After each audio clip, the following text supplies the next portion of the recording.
In a fog-laced corner of an old city, tucked between a broken watch repair shop and a silent bookstore, there stood a door no one seemed to notice. Faded brass letters above it read, "The Time Vault." Most people passed by, unaware.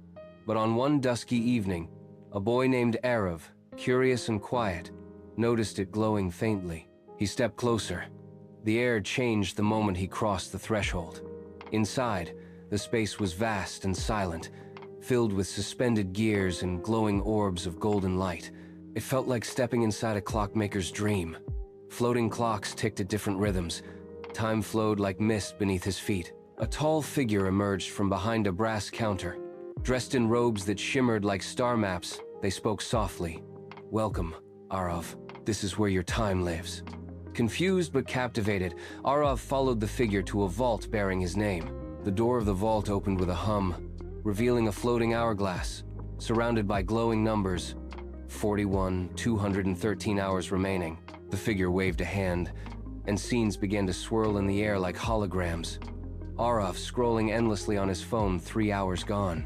A heated argument with a friend, 1 hour gone. Ignoring his mother's call to watch another episode, 2 hours gone. Sleeping in till noon after staying up late, 5 hours gone. Each moment faded from the orb and ticked off the timer. Every choice you make, every distraction, every delay, it costs you, the figure said.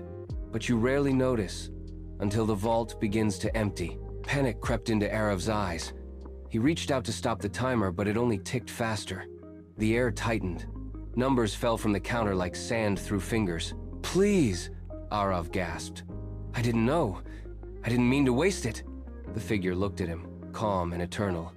"Everyone says that, eventually." And just like that, the vault flickered and changed. Aarav was now older gray at the temples, tired in the eyes. His vault now read, 37 hours remaining. Around him, time had passed. He saw a photo of his mother faded and framed. A dusty guitar he never learned to play, shelves filled with journals never written, friends he never called, dreams he kept for later. Silence hung heavy in the room, and then he woke up. Aarav sat upright in his bed, gasping for air. Morning sunlight poured through the window. Outside, birds chirped. A knock at the door.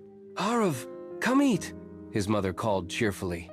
His eyes filled with tears. He rose, slowly, almost reverently.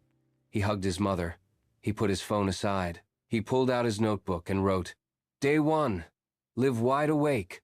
From that moment on, Aarav began to treat every hour like a treasure. He played his guitar, laughed with friends, called his grandparents, worked on his dream project, and watched the sunset without photographing it. He stopped counting hours and started making them count. And somewhere, in the same hidden part of the city, a vault ticked silently.